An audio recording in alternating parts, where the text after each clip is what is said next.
जिनकी यादों से रोशन है मेरी आंखें, दिल कहता है उनको भी याद आता हूँ मैं। ये उसी हबीब जालिब का घर है जहाँ पे उसकी बेटियां कसम पुरसी की जिंदगी गुजारने पे मजबूर हैं। अब रहे चैन से बेदर्द जमाने वाले, सो गए ख्वाब से लोगों को जगाने वाले। आज हम लोग जिस साल में रह रहे हैं ना, इससे भी बुरे हालात में जालिब साहब रहते थे। रोटी खाने के लिए पैसे नहीं होते थे, कपड़े पहनने के लिए पैसे नहीं होते थे। नज़में पढ़ने पर यहाँ तो लाठियाँ पड़ती थी, जेल सड़कों के ऊपर जलसों से उठा लिया जाता था, कैदो बंद की सोबतें काटनी पड़ती थी। तो जालिब साहब ने अपनी सारी जिंदगी जो है वो जेल में गुजारी।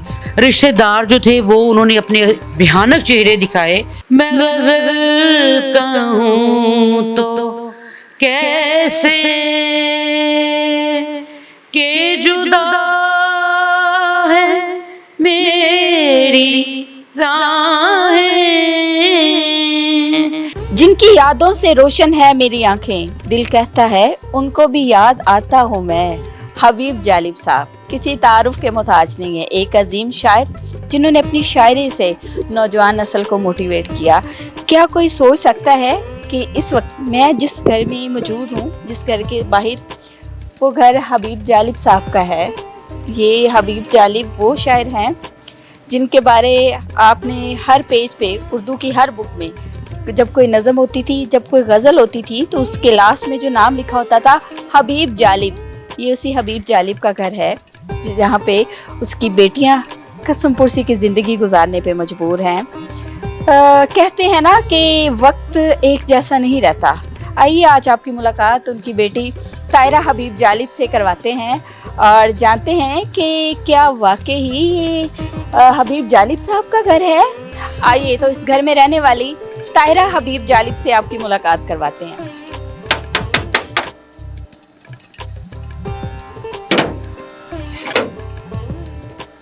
आ सकते हैं? अस्सलाम वालेकुम, कैसी हैं आप? हबीब जालिब साहब का घर है? जी जी बिल्कुल हबीब जालिब। आ सकते हैं? जी बिल्कुल, इजाज़त है? जी इजाज़त। शुक्रिया आपका।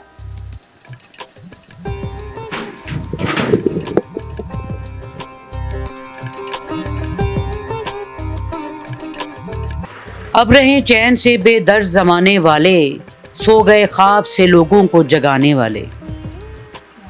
क्या बात है, लग रहा है कि हबीब जालिब की बेटी हैं आप। कैसी हैं आप? कैसी है तबीयत? अल्हम्दुलिल्लाह जी, मैं वाकई ही आपने ये बात सही की। हबीब जालिब साहब की एक शायर की बेटी हूँ, तो उनके नक्शे कदम पे चलते हुए उनकी लेगेसी को लेकर चल रही हूँ। और अल्हम्दुलिल्लाह अल्लाह का शुक्र अदा करना चाहिए, कहती हैं हर हाल में। तो मैं ठीक हूँ, शुक्र है। बड़े शायर की बेटी हैं, एक बड़ा नाम, लेकिन जिस तरह की ज़िंदगी आप गुजार रहे हैं, मुझे नहीं लगता कि इस तरह की ज़िंदगी गुजारनी चाहिए थी। एक बड़ा शायर और औलाद आज एक खस्ता घर में रह रही है, क्या वजह है? देखिए जी, जब जालिब साहब जिंदा थे तो आज हम लोग जिस साल में रह रहे हैं ना, इससे भी बुरे हालात में जालिब साहब रहते थे। और वालदा के साथ हम लोग बच्चियाँ उस घर में रहते थे, संत नगर के घर में, एक फ्लैट में, जहाँ पर देने के लिए घर का किराया नहीं होता था, रोटी खाने के लिए पैसे नहीं होते थे, कपड़े पहनने के लिए पैसे नहीं होते थे, कपड़े ख़रीदने के लिए पैसे नहीं होते थे। तो हमें नेबर्स थे। मैंने अपने हर इंटरव्यूज़ में बताया है, आपके चैनल की सजा थी सोई कौम को जगाने की। बिल्कुल मुझे तो यही लग रहा है, क्योंकि मुझे अपना 33वां साल लग गया जालिब साहब को इस दुनिया से गए हुए। तो जालिब साहब ने हर जाबिर हुक्मरान और जालिम हुक्मरान के ख़िलाफ़ आवाज़ बुलंद की, अपना गरीबों के हक़ में लिखा, मज़दूरों के हक़ में लिखा, ख़वातीन के हक़ में लिखा। तो मैं ये समझती हूँ कि शायद हमें उनके बच्चे होने की सज़ा दी जा रही है कि ये जालिब के बच्चे। जालिब तो चला गया इस ज़िंदगी से। जब जालिब जिंदा थे तब भी कदर किसी ने नहीं पाई, तब भी किसी ने कदर नहीं की। तब भी जालिब साहब को नज़में पढ़ने पर यहाँ तो लाठियाँ पड़ती थी, जेल सड़कों के ऊपर जलसों से उठा लिया जाता था, या उनको कैदो बंद की सोबतें काटनी पड़ती थी। तो जालिब साहब ने अपनी सारी ज़िंदगी जो है वो जेल में गुजारी। बेगम साहिबा जो थी वो कभी किसी अदालत में होती थी उनके पीछे, कभी किसी अदालत में होती थी, तो बस उनके पीछे पीछे ही रही मेरी वालदा। और हम लोग बच्चियाँ जो बेटियाँ थी वो घर में होती थी भूखी प्यासी, हमारे पास ना उस घर में जालिब साहब की ज़िंदगी में भी कुछ नहीं था। तो कुर्सी की जिंदगी गुजार रही थी और आज भी वैसे ही कितने बहन भाई हैं? हाँ, जालिब साहब के 8 बच्चे हैं और 3 बेटे और 5 बेटियाँ, जिनमें से 2 बेटों की डेथ हो गई, ताहिर अब्बास, नासिर अब्बास जालिब। कोई शायर है उनमें? मेरे जो सबसे छोटे भाई हैं ना यासिर अब्बास जालिब, वो शायर हैं। शायरी से लगाओ? हाँ जी, शायरी से लगाव है। मेरी वालदा मुमताज़ बेगम साहिबा वो पंजाबी की शायरा, उनकी वो बुक होल्डर हैं, वो उनकी किताब मार्केट में है सरनामा के नाम से, तो वो भी शायरा हैं। तो हम 5 बहनें हैं, 3 बच्चे जालिब साहब की जो है वो डेथ हो चुकी है, 2 भाइयों की डेथ हो चुकी है, एक बड़ी बहन की डेथ हो चुकी है। हम 4 बहन भाई इस घर में रहते हैं, ठीक है जी। और शुरू से जब जालिब साहब की डेथ हुई तो जालिब साहब के जो 2 बेटे थे नासिर अब्बास और अनवर अब्बास, वो छोड़ के चले गए अपना उन्होंने अपने घर बन गए। अपनी बीवी बच्चों का वो उन्होंने किया। उन्होंने कहा कि जी हमें हमारे ऊपर कहीं जिम्मेदारियां न पड़ जाएं माँ की, बहनों की, तो हम लोग निकले यहाँ से। तो वो हमें अल्लाह के आसरे पे छोड़ के चले गए। जिम्मेदारी जो थी वो मेरे पर और छोटे भाई के ऊपर आ गई। आप बड़ी थी? नहीं, मैं 5वें नंबर पे हूँ। 5वें नंबर पे? जी, मैं 5वें नंबर। लेकिन आप सबको ऐसे संभाल के बैठी हैं जैसे बड़ी आप हैं। हाँ, वो देखे ना, वो कहते हैं ना कि जिम्मेदारी जो फील करे, जो महसूस करे। मुझे ये फील होने लग गया था, मुझे ये महसूस होने लग गया था कि अब हमें जो है ना, हमारा अब कोई नहीं है। रिश्तेदार जो थे वो उन्होंने अपने इतने खौफनाक भयानक चेहरे दिखाए कि वो रिश्तेदार ही नहीं, वो उन्होंने ये फील करवा दिया, ये महसूस करवा दिया कि अब हमारे कुछ नहीं, वो हमें जानते ही नहीं है। ठीक है, हमारे घर में फाके भी आए, रोटी नहीं थी, कुछ भी नहीं था। लेकिन फिर मैंने ड्राइविंग भी सिखाई, मैंने मुख्तलिफ ड्राइविंग सेंटर्स पे जॉब भी की। 200 के ऊपर मैंने एक लड़की को 10 दिन ड्राइविंग सिखाने के मैं 200 रुपये लिया करती थी। ठीक है, जालिब साहब के जाने के बाद की बात कर रही हूँ। स्ट्रगल की, स्ट्रगल, आज तक मैं स्ट्रगल ही कर रही हूँ। मैंने आज भी जो ये इंटरव्यू चल रहा है मेरा, ये जो मेरे घर की तस्वीरें हैं, ये दरारें पड़ी हुई हैं, दरवाजे टूटे हुए हैं, ये जो बुनियादी घर की, ये आप देख सकती हैं, आप इसको चेक कर सकती हैं, फर्श अंदर चले गए हैं। ये कोई गलत बात नहीं है, ये आज से नहीं ऐसे, ये बहुत सालों से ऐसे हैं। मेरे पास में भाई, सीधी बात है, मैं इस काबिल नहीं हूँ कि मैं घर की भी मुरम्मत करूँ। इन ड्राइव चलाती हैं आप? मैं करीम भी चलाती रही हूँ, मैं उबर भी चलाती रही हूँ, मैं यंगो भी चलाती रही हूँ, मैं इन ड्राइव भी चलाती हूँ, मैं ड्राइविंग भी सिखाती हूँ, मैं पिक एंड ड्रॉप भी देती हूँ। मतलब ये इस तरह से है कि अगर कोई एडमिशन आ जाता है तो मैं ड्राइविंग भी सिखा देती हूँ। मैं मतलब इनकार नहीं करती। गाड़ी ली हुई है आपने? हाँ, गाड़ी किस्तों पे, इंस्टॉलमेंट पे मैं उसकी किस्त अदा करती हूँ। हाँ जी, जमा करवाती हूँ। एक निजी कंपनी में मैं जॉब भी करती हूँ। छोटा भाई और हम दोनों मिलके इस घर को चला रहे हैं। हाँ जी, घर की इस महंगाई के दौर में 2 बहन भाई कमाने वाले हैं, लेकिन खाने वाले भी तो हैं। शादी नहीं की आपने, क्या वजह? क्योंकि मैंने अपनी माँ वालिद साहब के जाने के बाद जब भाई छोड़ के चले गए, अपनी बीवी बच्चों को उठाया, और छोटे भाई जो उनके छोटे भाई कैशियर यूपीएल में हैं, ठीक ठाक कमाते हैं। बड़ा भाई भी ठीक ठाक कमाता था। वो माँ और बहनों का अच्छा भला कर सकते थे अगर वो करना चाहें। अब वो उन्होंने अपनी बीवी बच्चों को भी पढ़ाया, उनको भी जवान किया, पढ़ा रहे हैं, लिखा रहे हैं, सारा कुछ कर रहे हैं। लेकिन उनके पास बहनों को, माँ को देने के लिए कुछ नहीं था। तो फिर ये जिम्मेदारी मैंने अपने सर पे ली।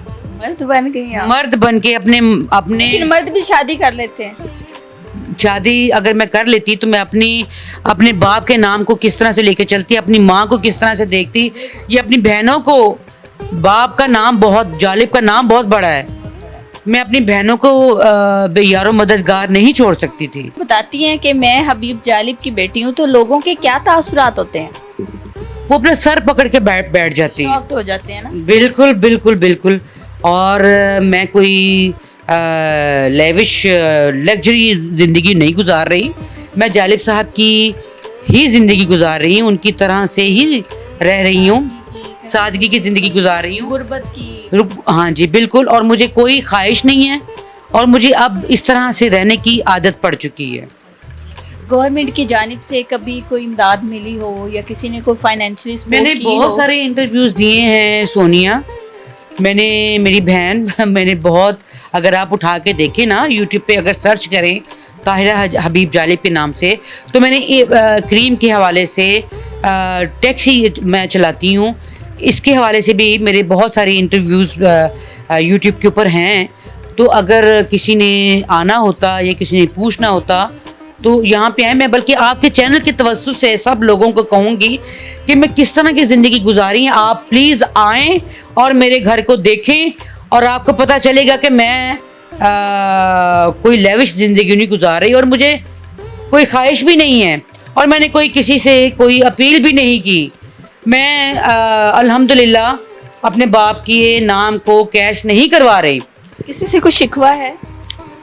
शिकवा बड़े बड़े लोगों से है जो कहते हैं कि जी हमें करना चाहिए, सपोर्ट करना चाहिए, हमें पूछना चाहिए, हमें करना चाहिए। बड़े बड़े लोग ईवानों में, असम्बलियों में नारे लगाते हैं और जब अपने मुफादात के लिए जालिब साहब की शायरी का सहारा लेते हैं, अपनी सियासत को चमकाने के लिए हबीब जालिब साहब की सियासी शायरी को कोड करते हैं। कह रहे होते हैं कि हबीब जालिब कहते हैं, वो क्या कहते हैं ना हबीब जालिब, तो ये वही हबीब जालिब की बेटी को सुबह बेनूर को मैं नहीं मानता, मैं नहीं जानता। तो वो हबीब जालिब का घर आए, आपको दावत है मेरी तरफ से, आप ज़रूर आएँ और आप आके देखें कि मेरी कितनी हिम्मत है। मैं अपनी बहनों को, अपने भाई को इस घर में लेके बैठी हुई हूँ। फैसल मीर साहब हैं, पीपल्स पार्टी की तरफ से वो लीडर हैं, उन्होंने ये जिम्मेदारी ली है। वो कहते हैं कि मैं अपने पास से मैं ये काम करवाना कंस्ट्रक्शन का। हाँ करवाऊंगा मैं। उम्र के इस हिस्से में भी आप खूबसूरत हैं, ये नहीं मैं आपको कह रही कि आपकी एज ज़्यादा है, लेकिन उम्र के इस हिस्से में आप बहुत खूबसूरत हैं। तो इससे अगर 10, 15, 20 साल पीछे जाएं तो जाहिर सी बात है रिश्ते तो आते होंगे, अच्छे अच्छे रिश्तों की ऑफर्स तो होती होंगी। देखिए जी, जैसे मेरे भाई छोड़ के चले गए हम लोगों को, ये पूरी दुनिया को पता होना चाहिए। वो इस चीज़ के पीछे जो कहानी है उसको देखना चाहिए, सोचना चाहिए। आप लोग समझदार हैं, आप कोई मतलब बेवकूफ़ नहीं है। तो वो छोड़ के चले गए तो क्या मैं अपने बहनों को, अपनी माँ को मैं किस तरह से छोड़ देती, इनको अकेले मैं किस तरह छोड़ देती। दिल मार दिया, दिल मार दिया। से ये बहुत सारे अवार्ड्स पड़े हैं, ये हाँ। बताइएगा ये किनके हैं? ये मुझे ही जालिब साहब के हवाले से काम करने पर मुझे आप मिले। जालिब साहब की बेटी हैं? जी मैं जालिब साहब की बेटी हूँ और मैं आपको अवार्ड से नवाजा गया है? मैं जालिब साहब के हवाले से हर साल जालिब साहब के हवाले से 2 प्रोग्राम करती हूँ। एक उनकी सालगिरह और एक उनका मेला हम लोग ऑर्गेनाइज करते हैं। तो उस पर ये जालिब साहब के हवाले से काम करने के हवाले से मुझे ये अवार्ड दिए गए, नवाजा जाता है। क्योंकि मैंने कभी भी आज तक उनके नाम को मिसयूज़ नहीं किया, कैश नहीं करवाया। मैंने कभी भी ये नहीं कहा कि जी मैं वारिस हूँ, मैं जानशीन हूँ।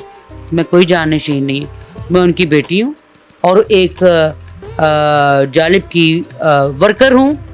मैं उनके लिए काम कर रही हूँ, उनकी बेटी हूँ, मेरे अंदर उनका खून है। तो मैंने काम करते रहना है और इंशाल्लाह लोगों को ये दिखाते रहना है, बताते रहना है कि मैंने काम करना है और मैंने काम करते ही रहना है। एंड पे हम इजाज़त चाहेंगे और हम चाहते हैं कि आप हमें लास्ट में हबीब जालिब साहब का कोई शेर सुनाएं, कोई गज़ल सुनाएं, कुछ भी जो आपके दिल में है। देखिए जी, वो गज़ल मेरे दिल को, ये गज़ल मेरे दिल को बहुत लगती है। फैज़ साहब ने जालिब साहब को कहा कि फैज़, इनकलाबी शायरी तो बहुत हो गई, अब एक गज़ल होनी चाहिए। तो जालिब साहब ने वो गज़ल जो मैं अब आपके सामने सुनाऊंगी, ये गज़ल जालिब साहब ने फैज़ साहब के कहने पे लिखी। तो फैज़ साहब को और जालिब साहब को इंडिया में भी पढ़ते हैं, असेंबली हॉल में भी पढ़ते हैं, उनकी शायरी को कोट करते हैं। लेकिन ये गज़ल जो है जालिब साहब ने इस गज़ल में फिर वही अवाम की ही बात कर दी। तो उन्हीं के तरन्नुम में, मैं उन्हीं के तरन्नुम में पढ़ती हूँ। मैं गज़ल कहूँ तो कैसे